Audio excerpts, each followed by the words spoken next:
अभी जो जानकारी निकलकर सामने आ रही है वो ये कि दो टीम्स जो है दो धड़ों पे जांच कर रही है। एक टीम जो हिमाचल पहुंची हुई है जांच करने के लिए और एक टीम यहाँ यानी कि मेरठ में इस पूरे मसले को लेकर के जांच कर रही है। इस वक्त ये जानकारी आयुष विक्रम सिंह की तरफ से दी गई है। हम भी बातचीत करेंगे। विक्रम सिंह जी एसपी सिटी इस वक्त मौजूद है, उनसे बातचीत करते हैं। सर, सबसे पहला सवाल ये, जो जघन्य हत्याकांड सामने आया है, खुद पत्नी ने पति की हत्या कर दी और अब जो तफ्तीश है वो किस लेवल पर आप लोग कर रहे हैं? देखिए, इन दोनों लोगों को अरेस्ट करके जेल भेजा जा चुका है और इन लोगों ने कन्फेशन भी किया था। काफ़ी हमें कॉन्क्रीट एविडेंस मिले जिसमें साफ प्रतीत होता है इन लोगों ने दो लोग शामिल थे। इनके फ़ोन के रिकॉर्ड्स भी हमने चेक किए हैं। अभी फ़िलहाल हम लोग एविडेंस कलेक्शन का काम कर रहे हैं। जो भी जहाँ जहाँ ये लोग गए थे, जहाँ से इन्होंने परचेजिंग की थी सैंड वगैरह और सब ड्रम्स वगैरह की, सबके स्टेटमेंट्स नोट किए जा चुके हैं। जो मेडिसिन जहाँ से परचेज़ की थी उसके स्टेटमेंट्स नोट किए जा चुके हैं। फ़िलहाल एक टीम हमने शिमला भेजी है, जहाँ पे होटल ये लोग जहाँ पे रुके थे वहाँ पे फुटेज कलेक्ट करने के लिए। जो ड्राइवर है उसे आज बुलाया गया है, कैब ड्राइवर। पूछताछ उससे भी विस्तृत रूप से की जाएगी। इनसे भी रिमांड पर लेके हम लोग विस्तृत रूप से पूछताछ करेंगे ताकि इनका मोटिव जान सकें और विस्तृत कि मोटिव क्या था, ये लोग क्या करने वाले थे। अगर डिस्पोज करने का इरादा तो कहाँ ये बॉडी को डिस्पोज करते। सभी तथ्यों की जानकारी की जा रही है और फिलहाल जो भी हमें लग रहा है तथ्य इंपॉर्टेंट है, एविडेंस का पार्ट बनाए जा सकते हैं, उनको विवेचना में शामिल किया जाएगा। और इसे हमारी कोशिश है जल्द से जल्द चार्जशीट करने की, ताकि हम लोग प्रभावी पैरवी कर इन्हें सख्त से सख्त सजा दिलवा सकें। प्राइमरी इन्फॉर्मेशन क्या है, कितने स्पॉट्स पर ये रुके थे हिमाचल प्रदेश में? क्योंकि अभी तक जो जानकारी मिली है वो कसौल में भी रुकने की है, मनाली में भी रुकने की है, शिमला में भी रुकने की है। देखिए, जब पूछताछ की गई थी तो दोनों ने ही कबूला था कि ये लोग यहाँ से शिमला गए थे, 3 दिन शिमला में रुके थे, फिर उसके बाद मनाली गए थे। 4 दिन ये बता रहे थे मनाली में रुके थे। उसके बाद ये लोग कसौल गए थे और जो बाकी बचे हुए दिन थे वो कसौल में रुके थे और 17 तारीख को आए थे। इन सभी स्टेटमेंट्स को वेरीफाई किया जाएगा। जो कैब ड्राइवर उससे भी पूछा जाएगा, जहाँ जहाँ रुके थे वहाँ पे भी हम लोग कोशिश करेंगे फुटेज कलेक्ट करने की। इसके साथ साथ सवाल ये भी रहेगा, क्योंकि जो दो यूनिट्स की बात हो रही है, एक यूनिट जो हिमाचल प्रदेश में लगातार जो तफ्तीश है, जो इन्वेस्टिगेशन है वो कर रही है, एक यहाँ पर टीम कर रही है। किस तरीके से कौन कौन से वो पैमाने हैं जिसके तहत आगे आपकी जांच बढ़ रही है? देखिए, हम लोग एविडेंस कलेक्ट करें कि ये लोग जो स्टेटमेंट दिए हैं उसको बैक करने के लिए, कि ये लोग अगर गए थे, साथ गए थे तो कहाँ पे गए थे, और जो यहाँ पे भी अगर थे तो कब कब साथ थे, कहाँ कहाँ साथ थे, उनकी लोकेशन वगैरह निकाली जा रही है, CDR वगैरह सब हम निकालेंगे, विवेचना का पार्ट बनाएंगे। फुटेज कलेक्ट करने का हमने प्रयास करें। काफ़ी दिन बीत चुके हैं, इसको 15 दिन से ऊपर हो चुके हैं। कई जगह से फुटेज डिलीट भी हो चुकी है। हमारा प्रयास है कि जहाँ जहाँ से फुटेज हम लोग कलेक्ट कर सकते हैं जल्द से जल्द फुटेज कलेक्ट कर रहे हैं। इसलिए हमने यहाँ पे भी लोकल लेवल पे भी एक टीम हमने लगा रखी है फुटेज कलेक्शन के लिए। जो कैब ड्राइवर है, क्या पता उसको इन्होंने कुछ बताया हो, साथ में काफ़ी लंबे। साथ ही साथ कैब ड्राइवर का एक जो व्यक्ति है जिसका नाम कैब ड्राइवर ने भी लिया, विकास नामक व्यक्ति, वो अभी तक नहीं आया है सामने। उसको लेकर के भी कोई जानकारी? देखिए, आज कैब ड्राइवर को बुलाया गया है, उनसे विस्तृत रूप से पूछताछ की जाएगी। जो भी वो तथ्य सामने लेके आएंगे, जो भी एविडेंस देंगे, उनको भी छानबीन किया जाएगा और अगर किसी का नाम लेते हैं तो उनसे पूछताछ की जाएगी। 3-4 एलिमेंट्स इसमें सबसे अहम आया, ड्रम, सीमेंट और इसके साथ साथ जो हथियार इस्तेमाल किया गया। क्या ये जो तीनों चीज़ें हैं, इसको लेकर के अभी तक कोई पुख्ता और बड़ी जानकारी मिली है? कोई बहुत बड़ी ऐसी जानकारी जिससे तंत्र मंत्र जुड़ता हो? क्योंकि ये भी बताया गया है कि जो साहिल है, वो जो महिला है मुस्कान रस्तोगी के साथ साहिल के घर पहुंचे थे।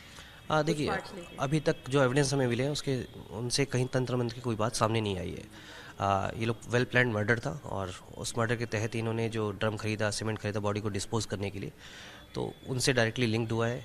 परचेज़ करने वाले इन लोगों ने पहचान भी लिया है, जो शॉपकीपर्स हैं उन्होंने पहचाना भी है कि जो मुस्कान है वो लेने आई थी।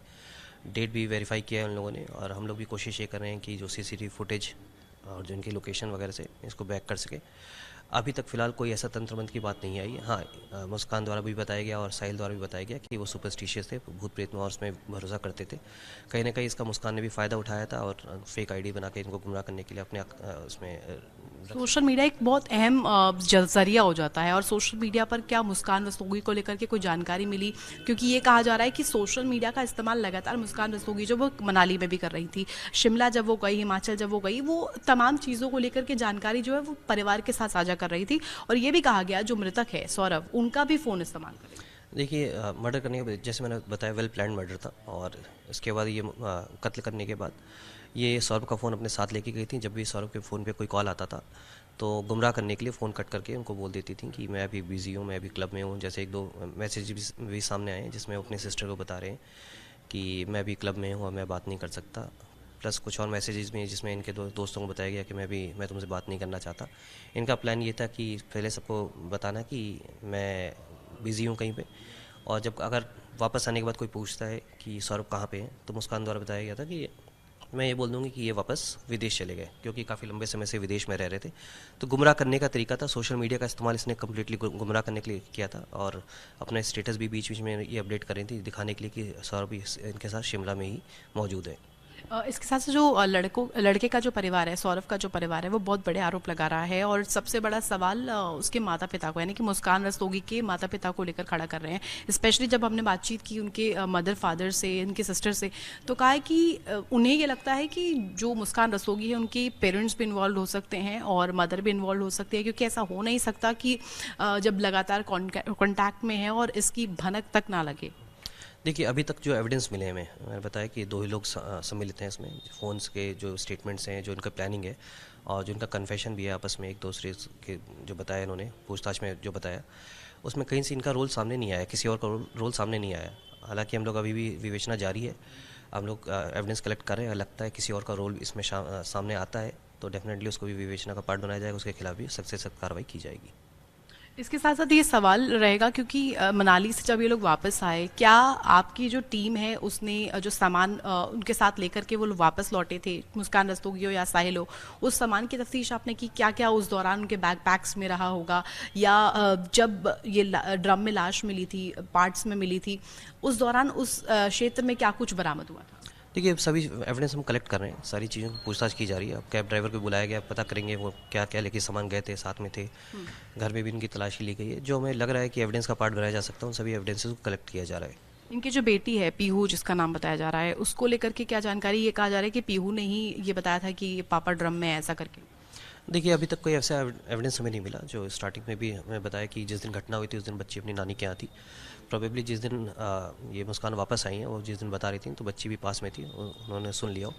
हालांकि अगर हमें लगता है कि अगर उनका स्टेटमेंट जरूरी इंपॉर्टेंट रहेगा केस के लिए तो उसको भी सम्मिलित किया जाएगा। अभी तक जो पीहू है, यानी कि उसकी बेटी जो है, वो अभी जो मदरली फैमिली है उसकी तरफ में अभी रह रही है।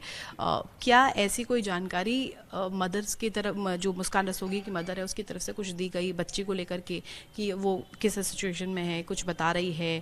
उस दौरान उनकी बातचीत हुई हो मदर के साथ, क्योंकि ये कहा जा रहा है कि नशे में रहा करती थी मदर।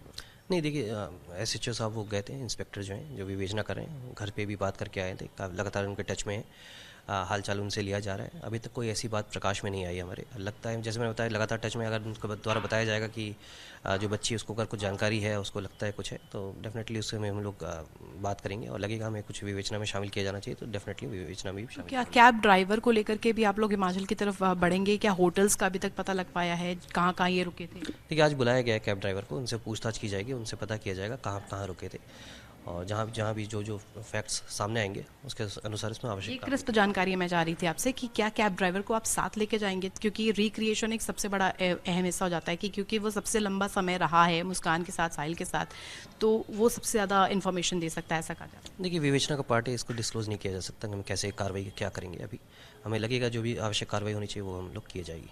बहुत शुक्रिया बातचीत करने के लिए। तो ये थे आयुष विक्रम सिंह, जो कि जानकारी साझा कर रहे थे कि किस तरीके से यहाँ पर जो है इन्वेस्टिगेशन है 2 धड़ों से चल रही है, 2 पार्ट्स में चल रही है, कि हिमाचल में चल रही है और एक मेरठ में चल रही है। कैब ड्राइवर को भी बुलाया गया है। हर एक पहलू, चाहे सीमेंट हो, ड्रम हो, हथियार हो या अन्य चीज़ें हो, उन तमाम चीज़ों को लेकर के जो है वो जानकारी निकाली जा रही है, इन्वेस्टिगेट किया जा रहा है, क्या क्या पहलू है। तंत्र मंत्र के एंगल से भी बातचीत हो रही है, फैमिली इन्वॉल्व है मुस्कान रस्तोगी की या नहीं, इसको लेकर के भी जांच लगातार जारी। कैमरा पर्सन मुकेश के साथ मैं रहती हूँ।